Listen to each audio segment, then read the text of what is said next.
ಇವತ್ತಿಗೂ ಕೂಡ ನಮ್ಮ ಟೆಕ್ಸ್ಟ್ ಬುಕ್ಗಳಲ್ಲಿ ನಾವು ಅದನ್ನೇ ಓದ್ತಾ ಇದ್ದೇವೆ. ಈ ದೇಶಕ್ಕೆ ರೈಲ್ವೆಯನ್ನು ಕೊಟ್ಟವರು ಬ್ರಿಟಿಷರು, ಈ ದೇಶಕ್ಕೆ ಅಂಚೆ ತಂತಿಯನ್ನು ಕೊಟ್ಟವರು ಬ್ರಿಟಿಷರು. ಅಂಚೆ ತಂತಿ ಯಾಕೆ ಕೊಟ್ಟರು ಅಂತ ಹೇಳಿದ್ರೆ, ಇಲ್ಲಿ ಎಷ್ಟು ಬೇಗ ಗಲಭೆಗಳು ದೊಂಬಿಗಳು ಆಗುವ ಸುದ್ದಿಯನ್ನು ನಾವು ಕೇಂದ್ರಕ್ಕೆ ತಲುಪಿಸ್ತೇವೋ ಅಷ್ಟು ಒಳ್ಳೆಯದು ಅನ್ನುವ ಕಾರಣಕ್ಕೆ ಅವರು ಅಂಚೆ ತಂತಿಯನ್ನು ವ್ಯವಸ್ಥೆ ಮಾಡಿದರು. ಯಾಕೆ ರೈಲ್ವೆ ವ್ಯವಸ್ಥೆಯನ್ನು ಈ ದೇಶದಲ್ಲಿ ತಂದ್ರು?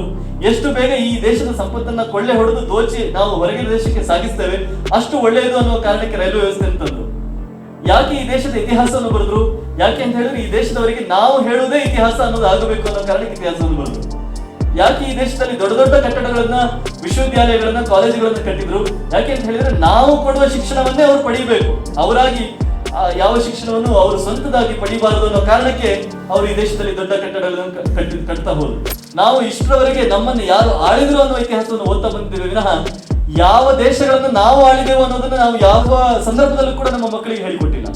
ನಾವು ಎಲ್ಲ ಅಕ್ಬರ್ ದ ಗ್ರೇಟ್ ಅಂತ ಹೇಳ್ತೇವೆ, ಆದ್ರೆ ಅಕ್ಬರ್ ಮಾಡಿದ ಅಟ್ರಾಸಿಟಿಗಳ ಬಗ್ಗೆ ಮಾತಾಡೋದಿಲ್ಲ. ಅಲೆಕ್ಸಾಂಡರ್ ದ ಗ್ರೇಟ್ ಅಂತ ಹೇಳ್ತೇವೆ, ಆದ್ರೆ ಅಲೆಕ್ಸಾಂಡರ್ ಬಂದು ಇಲ್ಲಿ ಏನೆಲ್ಲ ಕೆಲಸವನ್ನು ಮಾಡಿದ ಅಂತ ಹೇಳೋದಿಲ್ಲ. ಇವರೆಲ್ಲರೂ ದ ಗ್ರೇಟ್ ಆಗಬಹುದಾದ್ರೆ ನಾವು ಯಾಕೆ ಶಿವಾಜಿ ದ ಗ್ರೇಟ್ ಅಂತ ಹೇಳಬಾರದು? ನಾವು ಯಾಕೆ ಕೃಷ್ಣದೇವರಾಯ ದ ಗ್ರೇಟ್ ಅಂತ ಹೇಳಬಾರದು?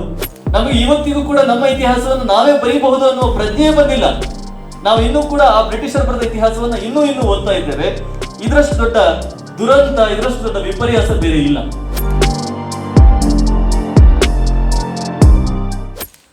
ಪುಸ್ತಕದ ಪರಿಚಯವನ್ನು ಮಾಡಬೇಕು ಅಂತ ಹರ್ಷ ಅವರು ನನ್ನನ್ನು ಕೇಳ್ಕೊಂಡಿದ್ದಾರೆ.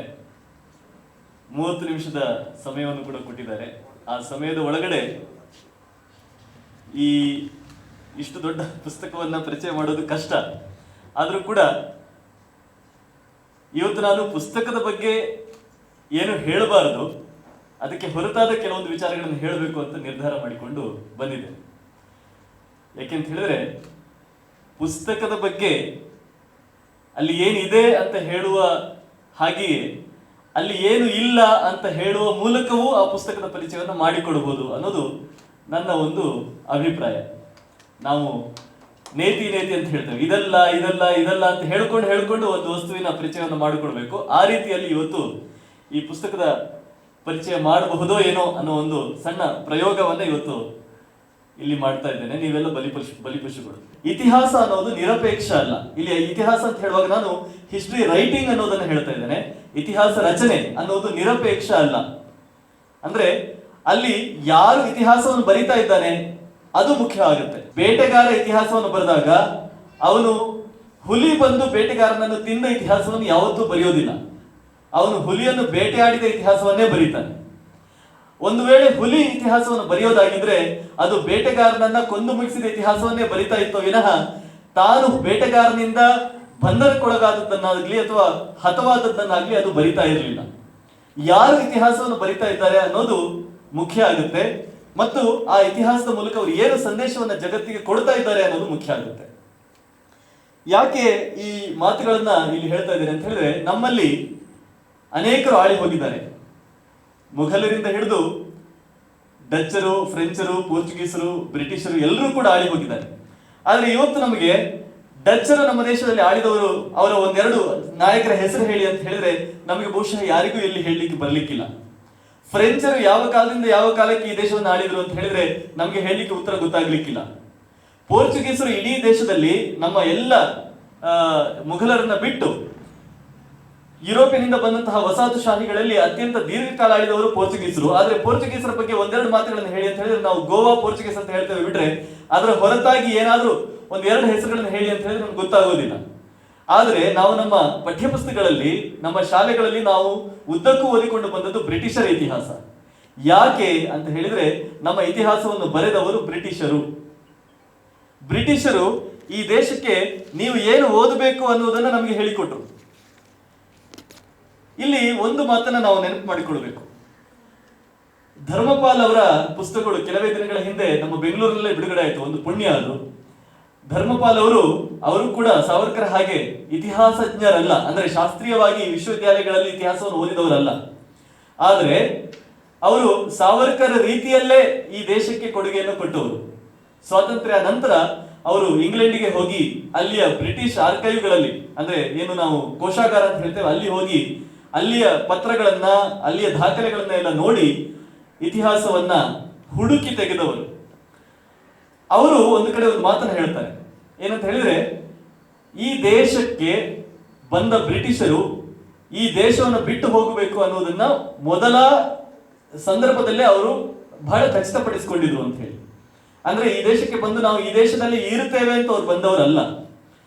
ಈ ದೇಶಕ್ಕೆ ಬರಬೇಕು, ಇಲ್ಲಿ ಆದಷ್ಟು ಸಂಪತ್ತನ್ನ ದೋಚಬೇಕು, ಅದನ್ನ ಮತ್ತೆ ವಿದೇಶಕ್ಕೆ, ತಮ್ಮ ದೇಶಕ್ಕೆ, ತಾಯ್ನಾಡಿಗೆ ತೆಗೆದುಕೊಂಡು ಹೋಗಬೇಕು ಅನ್ನೋ ಉದ್ದೇಶವನ್ನು ಇಟ್ಟುಕೊಂಡೇ ಬಂದವರು. ಯಾಕೆ ಅಂತ ಹೇಳಿದ್ರೆ, ಅಲ್ಲಿಂದ ಬಂದ ಬ್ರಿಟಿಷರು ಯಾರು ಕೂಡ ಇಲ್ಲಿ ಮನೆಗಳನ್ನು ಕಟ್ಟಿಕೊಳ್ಳಿಲ್ಲ. ಇದ್ರ ಬಗ್ಗೆ ಬಹಳಷ್ಟು ದಾಖಲೆಗಳು ಅಲ್ಲಿ ಬ್ರಿಟಿಷ್ ಆರ್ಕೈವ್ಸ್ ಅಲ್ಲಿ ಸಿಗ್ತವೆ. ಧರ್ಮಪಾಲ್ ಅದನ್ನ ತೆಗೆದು ಗ್ರಂಥ ರೂಪದಲ್ಲಿ ನಮಗೆ ಕೊಟ್ಟಿದ್ದಾರೆ. ಯಾರು ಕೂಡ ಬ್ರಿಟಿಷ್ ಅಧಿಕಾರಿಗಳು ಇಲ್ಲಿ ಬಂದವರು ಭಾರತದಲ್ಲಿ ಅವರ ಮನೆಗಳನ್ನು ಕಟ್ಟಿಕೊಳ್ಳಿಲ್ಲ. ಯಾಕಂದ್ರೆ ಅವರಿಗೆ ಬರುವಾಗಲೇ ಸ್ಪಷ್ಟವಾದ ಸೂಚನೆಯನ್ನು ಕೊಡ್ತಾ ಇದ್ರು, ನೀವು ಭಾರತಕ್ಕೆ ಹೋಗ್ತಾ ಇರೋದು ಭಾರತವನ್ನು ಆಳುವುದಕ್ಕೆ, ಮತ್ತು ಕೆಲವು ವರ್ಷಗಳಾದ್ಮೇಲೆ ನೀವು ವಾಪಸ್ ಬರ್ತಾ ಇದ್ದೀರಿ. ಅಲ್ಲಿಂದ ಎಷ್ಟು ಸಂಪತ್ತನ್ನು ದೋಚಲಿಕ್ಕೆ ಸಾಧ್ಯವೋ ಅದನ್ನು ದೋಚಿಕೊಂಡು ಬರುವ ಒಂದೇ ಒಂದು ಉದ್ದೇಶಕ್ಕೆ ನೀವು ಹೋಗ್ತಾ ಇದ್ದೀರಿ. ಹಾಗಾಗಿ ನಾವು ಯಾರು ಕೂಡ ಅಲ್ಲಿ ಹೋಗಿ ನಮ್ಮ ಮನೆಗಳನ್ನು ಕಟ್ಟಿಕೊಳ್ಳುವರಲ್ಲ ಅನ್ನುವ ಮಾತನ್ನ ಅವರ ಅಧಿಕಾರಿಗಳು ಮೊದಲೇ ಹೇಳಿ ಭಾರತಕ್ಕೆ ಕಳಿಸ್ತಾ ಇದ್ರು. ಹೀಗೆ ಬಂದವರು ಇವರು ಭಾರತದಲ್ಲಿ ಕೆಲವು ವರ್ಷ ಇದ್ದು ವಾಪಸ್ ಹೋಗ್ತಾ ಇದ್ರು. ಎಷ್ಟು ಅಂತ ಹೇಳಿದ್ರೆ, ಭಾರತದಲ್ಲಿ ಅವರು ಮಕ್ಕಳನ್ನ ಹೆರುವುದಕ್ಕೆ ಕೂಡ ಬಯಸ್ತಾ ಇರಲಿಲ್ಲ. ಯಾರಾದ್ರೂ ಅಧಿಕಾರಿ ತನ್ನ ಪತ್ನಿಯ ಜೊತೆ ಬಂದ್ರೆ, ಆಕೆ ಇಲ್ಲಿ ಭಾರತದಲ್ಲಿರುವಾಗ ಗರ್ಭಿಣಿಯಾದ್ರೆ ಮಗು ಹೆರುವ ಕಾಲಕ್ಕೆ ಅವರನ್ನ ವಾಪಸ್ ಇಂಗ್ಲೆಂಡ್ಗೆ ಕಳಿಸಿಕೊಡ್ತಾ ಇದ್ರು. ಒಂದ್ ವೇಳೆ ಇಂಗ್ಲೆಂಡ್ಗೆ ಹೋಗ್ಲಿಕ್ಕೆ ಆಗ್ಲಿಲ್ಲ ಅಂತ ಹೇಳಿದ್ರೆ, ಅವ್ರು ಇಲ್ಲೇ ಕೊನೆಗೆ ಪ್ರಸವವನ್ನ ಮಾಡಬೇಕು ಅನ್ನೋ ಸಂದರ್ಭ ಬಂದ್ರೆ ಅಂತಹ ಮಕ್ಕಳನ್ನ ಕಂಟ್ರಿ ಬಾರ್ನ್ ಅಂತ ಹೇಳ್ತಾ ಇದ್ರು. ಇವತ್ತು ನಾವು ಕಂಟ್ರಿ ಅನ್ನುವ ಶಬ್ದ ಎಲ್ಲಿಂದ ಬಂತು? ನಾವು ಕಂಟ್ರಿ ಅಂತ ಹೇಳ್ತೇವೆ. ಕಂಟ್ರಿ ಅನ್ನೋದು ಕಂಟ್ರಿಯ ನಮ್ಮ ದೇಸಿ ರೂಪ. ಕಂಟ್ರಿ ಬಾರ್ನ್ ಅನ್ನೋ ಶಬ್ದ ಬಂದದೇ ಅಲ್ಲಿಂದ.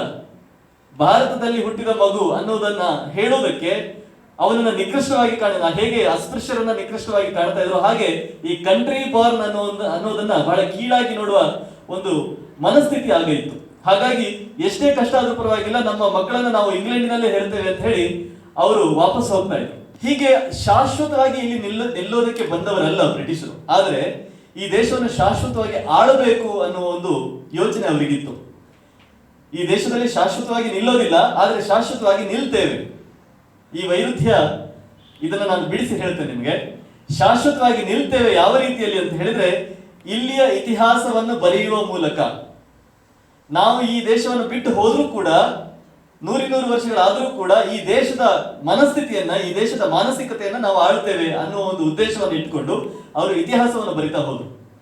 ಇಲ್ಲಿ ಇತಿಹಾಸವನ್ನು ಬರೆದವರು ಯಾರು ಅಂತ ಹೇಳಿದ್ರೆ, ಯಾವುದೇ ಒಂದು ಇತಿಹಾಸಜ್ಞ ಅಲ್ಲ. ಅಂದ್ರೆ ಕಾಲೇಜ್ ಯೂನಿವರ್ಸಿಟಿಗಳಲ್ಲಿ ಶಿಷ್ಟವಾಗಿ ಶಾಸ್ತ್ರೀಯವಾಗಿ ಇತಿಹಾಸವನ್ನ ಅಭ್ಯಾಸ ಮಾಡಿದವರು ಯಾರೂ ಅಲ್ಲ. ಭಾರತದ ಇತಿಹಾಸವನ್ನು ಬರೆದವರು 19ನೇ ಶತಮಾನದಲ್ಲಿ ಹೆಚ್ಚಿನವರೆಲ್ಲರೂ ಕೂಡ ಸೇನಾಧಿಕಾರಿಗಳು. ನಾನು ಕೆಲವೊಂದು ನಿಮಗೆ ಹೆಸರುಗಳನ್ನು ಓದಿ ಹೇಳ್ತೇನೆ. ಆ ಕಾಲದಲ್ಲಿ ಬಹಳ ಪ್ರಮುಖ ಅಂತ ಹೇಳಿದ ಕೆಲವೊಂದು ಪುಸ್ತಕಗಳ ವಿವರಗಳು. ಒಂದನೇದು memoir of the central India ಅಂತ ಹೇಳಿ 1824ರಲ್ಲಿ ಬಂದ ಒಂದು ಪುಸ್ತಕ. ಇದನ್ನು ಬರೆದವನು ಮೇಜರ್ ಜನರಲ್ ಜಾನ್ ಮಾಲ್ಕಮ್. ಹಾಗೆ ಹಿಸ್ಟ್ರಿ ಆಫ್ ಮರಾಠಾಸ್ ಅಂತ ಹೇಳಿ ಒಂದು ಪುಸ್ತಕ ಬರುತ್ತೆ 1826ರಲ್ಲಿ. Captain Grant Duff. History of the rise of Mohammedans power in India ಅಂತ ಒಂದು ಪುಸ್ತಕ ಬರುತ್ತೆ 1829ರಲ್ಲಿ. General Briggs. ಹಾಗೇನೆ annals and antiquities of Rajasthan ಅಂತ ಒಂದು ಪುಸ್ತಕ. ಅದು ಪುಸ್ತಕ ಅಲ್ಲ, ಸರಣಿ, ಹಲವಾರು ಪುಸ್ತಕಗಳು ಬರ್ತವೆ. 1829ರಿಂದ 32ರವರೆಗೆ 4 ವರ್ಷಗಳ ಕಾಲ ಇದನ್ನು ಬರೆದವನು ಲೆಫ್ಟಿನೆಂಟ್ ಕರ್ನಲ್ ಜೇಮ್ಸ್ ಟಾಡ್. ಇಲ್ಲಿ ನಾವು ಆ ಪದವಿಗಳನ್ನು, ಉಪಾಧಿಗಳನ್ನ ನಾವು ನೆನಪಲ್ಲಿ ಇಟ್ಕೊಳ್ಬೇಕು. ಆಮೇಲೆ ಹಿಸ್ಟ್ರಿ ಆಫ್ ಸಿಖ್ ಅಂತ ಬರುತ್ತೆ, ಹಿಸ್ಟ್ರಿ ಆಫ್ ಇಂಡಿಯಾ ಅಂತ ಬರೀತಾರೆ, ಹಿಸ್ಟ್ರಿ ಆಫ್ ಸಿಂಧ್ ಅಂತ ಬರುತ್ತೆ. ಎಲ್ಲ ಪುಸ್ತಕಗಳು 1840-1850ರ ಆಸುಪಾಸಿನಲ್ಲಿ ಬರುವಂತದ್ದು. ಇವುಗಳನ್ನು ಬರೆಯುವವರು ಮೇಜರ್ ಜನರಲ್ ಎಲ್ಫಿನ್ಸ್ಟನ್, ಆಮೇಲೆ ಜೋಸೆಫ್ ಕನಿಂಗ್ಹಮ್, ಲೆಫ್ಟಿನೆಂಟ್ ಬರ್ಟನ್ ಅಂತ ಹೇಳಿ. ಇಲ್ಲಿ ಎಲ್ಲ ಪುಸ್ತಕಗಳನ್ನು, ಇತಿಹಾಸ ಪುಸ್ತಕಗಳನ್ನು ಬರೆದವರು ಸೇನಾಧಿಕಾರಿಗಳು ಅನ್ನೋದು ಬಹಳ ಮುಖ್ಯ. ಮ್ಯಾಕ್ಸ್ ಮುಲ್ಲರ್ ಹೆಸರನ್ನ ನಾವು ಕೇಳಿದ್ದೇವೆ. ಮ್ಯಾಕ್ಸ್ ಮುಲ್ಲರ್ ಬಂದು ಇಲ್ಲಿ ವೇದಗಳನ್ನ ಸಂಸ್ಕೃತದಿಂದ ಇಂಗ್ಲಿಷ್ಗೆ ತರ್ಜುಮೆ ಮಾಡಿದ, ಭಾರತಕ್ಕೆ ಬಹಳ ದೊಡ್ಡ ಕೊಡುಗೆಯನ್ನು ಕೊಟ್ಟ ಅಂತೆಲ್ಲ ನಾವು ಇಂಡಾಲಜಿಸ್ಟ್ಗಳು ಹೇಳೋದನ್ನು ಕೇಳಿದ್ದೇವೆ.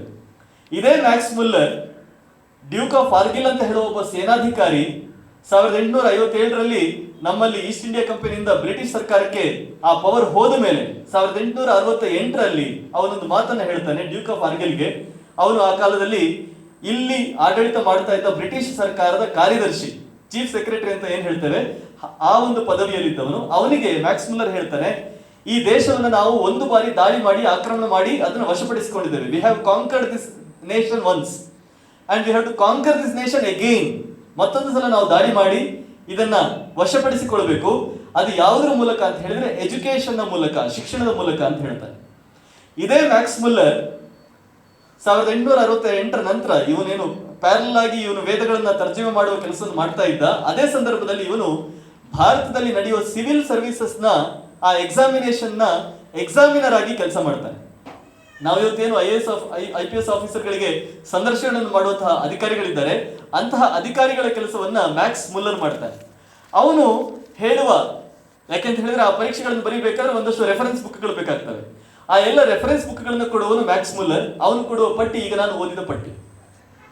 ಸೇನಾಧಿಕಾರಿಗಳು ಬರೆದ ಭಾರತದ ಇತಿಹಾಸವನ್ನ ಅವನು ಈ ಅಧಿಕಾರಿಗಳಿಗೆ ಓದಿಸಿ ಅವರನ್ನ IAS IPS ಆಗಿನ ಕಾಲದ ಆ ಸಿವಿಲ್ ಸರ್ವಿಸಸ್ ಗಳನ್ನ ಪಾಸ್ ಮಾಡಿಸಿ ಸಂದರ್ಶನ ಮಾಡಿ ಅವರನ್ನ ಸರ್ವಿಸ್ಗೆ ತಗೊಳ್ತಾನೆ. ಆಗ ನೋಡಿ ಇದು ಎಷ್ಟು ದೊಡ್ಡ ಕುತಂತ್ರ ಅಂತ ಹೇಳಿದ್ರೆ, ಯಾರು ತುಂಬಾ ಬುದ್ಧಿವಂತರೋ, ಯಾರು ದೂರದರ್ಶಿತ್ವ ಇರುವವರು, ಯಾರು ಸಮಾಜವನ್ನು ಬಹಳ ಚೆನ್ನಾಗಿ ಅರ್ಥ ಮಾಡಿಕೊಳ್ಳುವವರು, ಇವತ್ತಿನ ನಮ್ಮ ಕಾಲಘಟ್ಟದಲ್ಲಿ ನಾವು ಏನು ಪ್ರಗತಿಪರರು, ಬುದ್ಧಿಜೀವಿಗಳು, ಸಾಕ್ಷಿ ಪ್ರಜ್ಞೆಗಳು ಅಂತ ಹೇಳ್ತೇವೆ, ಅಂತಹ ಅಂದ್ರೆ ಈಗಿನ ಅರ್ಥದಲ್ಲಿ ಅಲ್ಲ, ನಿಜವಾದ ಅರ್ಥದಲ್ಲಿ ಸಾಕ್ಷಿ ಪ್ರಜ್ಞೆಗಳಾಗಿದ್ದವರು, ಸಮಾಜದ ಆಗುಹೋಗುಗಳನ್ನು ಬಹಳ ಸೂಕ್ಷ್ಮವಾಗಿ ಗಮನಿಸ್ತಾ ಇದ್ದವರು, ನಿಜವಾದ ಬುದ್ಧಿವಂತರಾಗಿದ್ದವರು, ಇವರೆಲ್ಲರೂ ಕೂಡ ಆಗಿನ ಕಾಲದಲ್ಲಿ ದೊಡ್ಡ ದೊಡ್ಡ ಹುದ್ದೆಗಳನ್ನು ಅಲಂಕರಿಸ್ತಾ ಇದ್ರು. ಸಿವಿಲ್ ಸರ್ವಿಸಸ್ ಎಕ್ಸಾಮಿನೇಷನ್ ಬರೀತಾ ಇದ್ರು. ನಾವು ನೋಡಿರುವಂತಹ ದೊಡ್ಡ ಸ್ವಾತಂತ್ರ್ಯ ಹೋರಾಟಗಾರರು ಎಲ್ಲರೂ ಕೂಡ ಬರೆದವರೇ. ಸುಭಾಷ್ ಚಂದ್ರ ಬೋಸ್ರಿಂದ ಹಿಡಿದು ಎಲ್ಲರೂ ಕೂಡ ಇಂತಹ ಸಿವಿಲ್ ಸರ್ವಿಸಸ್ ಗಳನ್ನು ಬರೆದವರೇ. ಹಾಗೆ ಬರೆದು ಆಯ್ಕೆಯಾಗಿ ಭಾರತೀಯ ಸಿವಿಲ್ ಸರ್ವಿಸಸ್ ನಾಗರಿಕ ಸೇವೆಗಳ ಒಂದು ಸರ್ವಿಸಸ್ಗೆ ಬಂದ ದೊಡ್ಡ ವ್ಯಕ್ತಿಗಳು, ಅವರು ಬ್ರಿಟಿಷ್ ಸರ್ಕಾರದ ದಬ್ಬಾಳಿಕೆಗಳ ಬಗ್ಗೆ, ಕ್ರೌರ್ಯಗಳ ಬಗ್ಗೆ ಮೌನವಾಗ್ತಾ ಇದ್ರು. ಹಾಗಾಗಿ ಈ ದೇಶದ ಒಂದು ದೊಡ್ಡ ಪ್ರಜ್ಞಾವಂತ ಒಂದು ವರ್ಗವನ್ನ ಮೌನ ಮಾಡುವ, ಅವರನ್ನ ಮೌನವಾಗಿಸಿ ಕೂರಿಸುವಂತ ಒಂದು ತಂತ್ರವಾಗಿ ಈ ದೇಶದಲ್ಲಿ ಸಿವಿಲ್ ಸರ್ವಿಸಸ್ ಬಳಕೆ ಆಯಿತು. ಮತ್ತು ಇದನ್ನು ಮಾಡಿದ್ದು ಮ್ಯಾಕ್ಸ್ ಮುಲ್ಲರ್ ಮತ್ತು ಅವನ ಜೊತೆಗಾರರು, ಮತ್ತೆ ಅವರೆಲ್ಲರೂ ಕೂಡ ಓದಿಸಿದ್ದು ಈ ದೇಶಕ್ಕೆ ಈ ಸೇನಾಧಿಕಾರಿಗಳು ಬರೆದ, ಬೇಟೆಗಾರ ಬರೆದಂತ ಇತಿಹಾಸ. ಇದೇ ಸಂದರ್ಭದಲ್ಲಿ ಒಬ್ಬ 24 ವರ್ಷದ ತರುಣ ಅವನು ಇಂಗ್ಲೆಂಡಿಗೆ ಹೋಗಿದ್ದಾನೆ. ಅಲ್ಲಿ ಪತ್ರಾಗಾರಗಳಲ್ಲಿ ಅವನು ಕೆಲವು ಕಡತಗಳನ್ನು ನೋಡಿದ್ದಾನೆ, ಕೆಲವು ಪತ್ರಿಕಾ ವರದಿಗಳನ್ನು ನೋಡಿದ್ದಾನೆ. ಅವನಿಗೆ ಒಂದು ಆಶ್ಚರ್ಯ ಆಗುತ್ತೆ, ಭಾರತದಲ್ಲಿ ಕೊಡ್ತಾ ಇರುವಂತಹ ಇತಿಹಾಸವೇ ಬೇರೆ, ಅದೇ ಘಟನೆಗಳ ಬಗ್ಗೆ ಬ್ರಿಟಿಷ್ ಅಥವಾ ಇಂಗ್ಲೆಂಡಿನ ನೆಲದಲ್ಲಿ ಕೊಡ್ತಾ ಇರುವಂತಹ ಇತಿಹಾಸವೇ ಬೇರೆ. ನೀವೆಲ್ಲ ಕೆಲವು ನೋಡಿರ್ತೀರಿ, ಕೆಲವು ಪತ್ರಿಕಾ ಪುರವಣಿಗಳಲ್ಲಿ ಅವತರಣಿಕೆ ಅಂತ ಹೇಳ್ತೇವೆ ನಾವು, ಎಡಿಷನ್ ಅಂತ ಹೇಳ್ತೇವೆ. ಬೆಂಗಳೂರು ಎಡಿಷನ್ ಅಲ್ಲಿ ಬರುವ ಸುದ್ದಿಯೇ ಒಂದಿರ್ತದೆ, ಮಂಗಳೂರು ಎಡಿಷನ್ ಅಲ್ಲಿ ಬರುವ ಸುದ್ದಿಯೇ ಬೇರೆ ಇರ್ತದೆ, ಹುಬ್ಳಿ ಎಡಿಷನ್ ಸುದ್ದಿಯೇ ಇನ್ನೊಂದು ರೀತಿ ಇರ್ತದೆ. ಕೆಲವು ಸಲ ಅವೆಲ್ಲವೂ ಕೂಡ ತದ್ವಿರುದ್ಧವಾಗಿರುತ್ತವೆ. ಇಲ್ಲಿ ಅವರು ಭಯಂಕರ ಪ್ರತಿಭಟನೆ ಅಂತ ಬೆಂಗಳೂರು ಎಡಿಷನ್ ಅಲ್ಲಿ ಹಾಕ್ತಾರೆ, ಹುಬ್ಳಿಯಲ್ಲಿ ಸಾಧಾರಣ ಪ್ರತಿಭಟನೆ ಅಂತ ಹಾಕ್ತಾರೆ. ಈ ರೀತಿಯ ವೈರುಧ್ಯಗಳನ್ನು ನಾವು ಬಹಳಷ್ಟು ನೋಡಿದ್ದೇವೆ. ಇದೇ ರೀತಿಯ ವೈರುಧ್ಯವನ್ನ ಆ 24ರ ಯುವಕ ಅವನು ಇಂಗ್ಲೆಂಡಿನಲ್ಲಿದ್ದಾಗ ಅವನು ನೋಡ್ತಾನೆ, ಭಾರತದಲ್ಲಿ ಇವರು ಕೊಡ್ತಾ ಇರುವಂತಹ ಇತಿಹಾಸವೇ ಬೇರೆ, ಅದೇ ವಿಚಾರಗಳನ್ನ, ಅದೇ ಘಟನೆಗಳನ್ನ ಇಟ್ಟುಕೊಂಡು ಅವರು ಇಂಗ್ಲೆಂಡ್ನಲ್ಲಿ ಕೊಡ್ತಾ ಇರುವಂತಹ ವಿಚಾರಗಳೇ ಬೇರೆ ಅಂತ ಹೇಳಿ ಅವನು ಪತ್ರಾಗಾರಗಳಿಗೆ ಹೋಗಿ ದಾಖಲೆಗಳನ್ನ ತಡಕಾಡ್ತಾನೆ, ಅವುಗಳನ್ನ ಹೆಕ್ಕಿ ತೆಗಿತಾನೆ, ವಿಷಯಗಳನ್ನ ಸಂಗ್ರಹಿಸ್ತಾನೆ, ಒಂದು ಪುಸ್ತಕ ಬರೀತಾನೆ. ಭಾರತಕ್ಕೆ ಬಂದು ಒಂದು ಪುಸ್ತಕ ಬರೀತಾನೆ. ಅದರ ಮೊದಲ ಅಧ್ಯಾಯ ಸ್ವರಾಜ್ಯ ಮತ್ತು ಸ್ವಧರ್ಮ ಅಂತ ಹೇಳಿ. ಅದು ಹೇಗೋ ದುರ್ದೈವವಶಾತ್ ಅದು ಮುಂಬೈಯಲ್ಲಿರುವಂತಹ ಬ್ರಿಟಿಷ್ ಬೇಹುಗಾರಿಕೆ ಇಲಾಖೆಗೆ ಹೋಗ್ತದೆ, ದೊಡ್ಡ ಸುಂಟರಗಾಳಿ ಹೇಳ್ತದೆ. ಅದ್ರ ಬಗ್ಗೆ ರಾಕೆಟ್ ವೇಗದಲ್ಲಿ ಅವರು ಪತ್ರ ವ್ಯವಹಾರವನ್ನು ನಡೆಸ್ತಾರೆ. ಬ್ರಿಟಿಷ್ ಸರ್ಕಾರಕ್ಕೆ ಅದರ ಮಾಹಿತಿ ಹೋಗುತ್ತೆ. ಈ ಪುಸ್ತಕವನ್ನ ಆದಷ್ಟು ಬೇಗ ನಾವು ಬ್ಯಾನ್ ಮಾಡಬೇಕು, ಈ ಪುಸ್ತಕ ಇನ್ನೂ ಪ್ರಕಟ ಆಗಿಲ್ಲ, ಆದ್ರೆ ಪ್ರಕಟ ಆಗೋದಕ್ಕೆ ಬಿಡಬಾರದು ಅಂತ ಹೇಳಿ ಅವರು ಬಹಳಷ್ಟು ದೊಡ್ಡ ಕಾರ್ಯತಂತ್ರವನ್ನು ನಡೆಸ್ತಾರೆ. ಈ ಯುವಕನಿಗೂ ಕೂಡ ಅದರ ಮಾಹಿತಿ ಸಿಗುತ್ತೆ. ಇವನು ಆ ಪುಸ್ತಕವನ್ನ ಹೊರದೇಶಗಳಿಗೆ ಅವನು ಕಳಿಸಿಕೊಡ್ತಾನೆ. ಇಂಗ್ಲೆಂಡಿನಲ್ಲಿ ಯಾವ ಕಾರಣಕ್ಕೂ ಇದು ಪ್ರಕಟ ಆಗಲೇಬಾರದು, ಒಂದೇ ಒಂದು ಪ್ರತಿ ಪ್ರೆಸ್ಸಿನಿಂದ ಹೊರಗಡೆ ಬರಬಾರದು ಅಂತ ಅವರು ತಡೆ ಹಿಡಿಯೋದಕ್ಕೆ ಪ್ರಯತ್ನ ಪಟ್ಟಾಗ ಅವನು ಫ್ರಾನ್ಸ್ಗೆ ಅಥವಾ ಬೇರೆ ಬೇರೆ ದೇಶಗಳಿಗೆ ಆ ಪ್ರತಿಗಳನ್ನು ಕಳಿಸಿಕೊಟ್ಟು ಅಲ್ಲಿಂದ ಅವು ಪ್ರಕಟವಾಗಿ ಭಾರತಕ್ಕೆ ಬರ್ತವೆ. ದೊಡ್ಡ ಈ ಇಂಗ್ಲಿಷ್ ಕ್ಲಾಸಿಕ್ಸ್ ಇದೆಯಲ್ಲ, ಪಿಕ್ವಿಕ್ ಪೇಪರ್ಸ್ ಅನ್ನುವ ಕಾದಂಬರಿಯ ರಕ್ಷಾಪಟ ಪಿಕ್ವಿಕ್ ಪೇಪರ್ಸ್ ಒಳಗಡೆ ಈ ಕೃತಿ, ಅಥವಾ ಈ ಬೇರೆ ಬೇರೆ ಸರ್ವಾಂಟಿಸ್ ಬರೆದ ಗ್ರಂಥ, ಈ ಎಲ್ಲ ಗ್ರಂಥಗಳ ಮುಖಪುಟ ಬೇರೆ, ಒಳಗಿನ ಹೂರಣ ಬೇರೆ. ಈ ರೀತಿಯಾಗಿ ಅವರು ಅದನ್ನ ಛದ್ಮವೇಷದ ರೂಪದಲ್ಲಿ ಅದನ್ನ ಭಾರತಕ್ಕೆ ತಂದು ಅದನ್ನ ಎಲ್ಲ ಸ್ವಾತಂತ್ರ್ಯ ಹೋರಾಟಗಾರರಿಗೆ ಅದನ್ನು ಕೊಡುವಂತ ಕೆಲಸವನ್ನು ಮಾಡ್ತಾರೆ. ಈ ಯುವಕ ವಿನಾಯಕ ದಾಮೋದರ ಸಾವರ್ಕರ್ ಮತ್ತು ಅವರು ಬರೆದ ಆ ಮೊದಲ ಕೃತಿ 1857 ಭಾರತೀಯ ಪ್ರಥಮ ಸ್ವಾತಂತ್ರ್ಯ ಸಂಗ್ರಾಮ.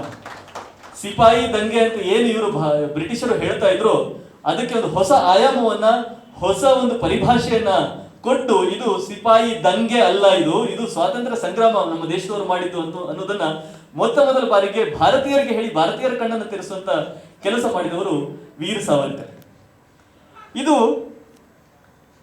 ಈ ಕೃತಿಯನ್ನ ಯಾಕೆ ಅಷ್ಟು ಕಷ್ಟಪಟ್ಟು ಇವರು ಅದನ್ನ ಬ್ಯಾನ್ ಮಾಡೋದಕ್ಕೆ ನೋಡಿದ್ರು ಅಂತ ಹೇಳಿದ್ರೆ, ಬ್ರಿಟಿಷರು ಅಲ್ಲಿ ಎರಡು ಸಮಸ್ಯೆ ಇತ್ತು ಅವರಿಗೆ.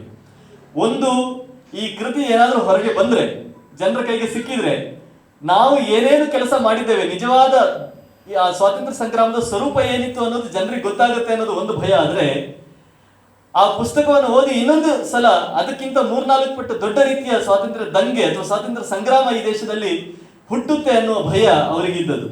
ಈ ಎರಡು ಕಾರಣಗಳಿಂದಾಗಿ ಅವರು ಆದಷ್ಟು ಈ ಒಂದು ಪುಸ್ತಕವನ್ನ ತಡೆ ಹಿಡಿಯೋದಕ್ಕೆ ನೋಡ್ತಾರೆ. ಆದ್ರೆ ಅದು ಕೊನೆಗೂ ಕೂಡ ಭಾರತದಲ್ಲಿ ಬರುತ್ತೆ, ಒಂದು ಸಂಚಲನವನ್ನು ಎಬ್ಬಿಸುತ್ತೆ. ಭಗತ್ ಸಿಂಗ್ ಅದರ 2-3 ಸಾವಿರ ಪ್ರತಿಗಳನ್ನು ಮಾಡಿ ಅದನ್ನ ಜನರಿಗೆ ಹಂಚುತ್ತಾನೆ. ಸ್ವಾತಂತ್ರ್ಯ ಹೋರಾಟಗಾರ ಭಗತ್ ಸಿಂಗ್ ಅದನ್ನು ಹಂಚುತ್ತಾನೆ. ಅದೇ ಕೃತಿ ನಮ್ಮ ಸುಭಾಷ್ ಚಂದ್ರ ಬೋಸ್ ಅವರಿಗೆ ಪ್ರೇರಣೆ ಆಗುತ್ತೆ. ಆಜಾದ್ ಹಿಂದ್ ಫೌಜ್ ಅನ್ನೋ ಒಂದು ಸೇನೆಯನ್ನು ಕಟ್ಟುವುದಕ್ಕೆ ಅದು ಮೂಲ ಪ್ರೇರಣೆಯಾಗಿ ಒದಗಿ ಬರುತ್ತೆ. ಬಾಲಗಂಗಾಧರ ತಿಲಕರು ಅವರು ಹೇಳ್ತಾರೆ, ಹರ್ಷಚರಿತವನ್ನ ಬಾಣಭಟ್ಟ ಬರೆದ, ಆದ್ರೆ ಅದರಿಂದ ನಮ್ಗೆ ಏನ್ ಗೊತ್ತಾಗುತ್ತೆ? ಅವನ ಕಾಲಘಟ್ಟ ಗೊತ್ತಾಗೋದಿಲ್ಲ, ಅವನ ಸಾಮ್ರಾಜ್ಯದ ಮೇರೆಗಳು ನಮಗೆ ತಿಳಿಯೋದಿಲ್ಲ, ಏನೂ ಗೊತ್ತಾಗೋದಿಲ್ಲ. ಇತಿಹಾಸದ ಯಾವ ಅಂಶಗಳು ಕೂಡ ಹರ್ಷಚರಿತದಿಂದ ನಮ್ಗೆ ಗೊತ್ತಾಗೋದಿಲ್ಲ. ಆದ್ರೆ ಹುಯೆನ್ ಸಾಂಗ್ ಹರ್ಷನ ಕಾಲದಲ್ಲಿ ಕಾಶ್ಮೀರಕ್ಕೆ ಬಂದು 2 ವರ್ಷ ಅಲ್ಲಿದ್ದು ಅವನು ಅದರ ಇತಿಹಾಸವನ್ನ ಬರೆದ್ರಿಂದಾಗಿ ಮತ್ತು ಆ ಇತಿಹಾಸವನ್ನ ಬ್ರಿಟಿಷರು ಇಂಗ್ಲಿಷ್ಗೆ ಟ್ರಾನ್ಸ್ಲೇಟ್ ಮಾಡಿದ್ರಿಂದಾಗಿ ನಮ್ಗೆ ಹರ್ಷನ ಇತಿಹಾಸ ಗೊತ್ತಾಯ್ತು. ಇಲ್ಲದೆ ಇದ್ರೆ ಹರ್ಷನ ಇತಿಹಾಸವೇ ನಮ್ಮ ದೇಶದಲ್ಲಿ ಯಾವ ಸಾಹಿತ್ಯ ಕೃತಿಯ ಮೂಲಕವೂ ಸಿಗ್ತಾ ಇರಲಿಲ್ಲ ಅನ್ನೋ ಮಾತನ್ನು ತಿಲಕರ್ ಹೇಳ್ತಾರೆ. ಅಂದ್ರೆ ನಾವು ನಮ್ಮ ದೇಶದ ದೊಡ್ಡ ದೊಡ್ಡ ವಿದ್ವಾಂಸರು, ಪ್ರಾಜ್ಞರು ಎಷ್ಟು ವಿಸ್ಮೃತಿಗೆ ಹೋಗಿದ್ರು ಅನ್ನೋದನ್ನ ಇದು ಸೂಚಿಸ್ತದೆ.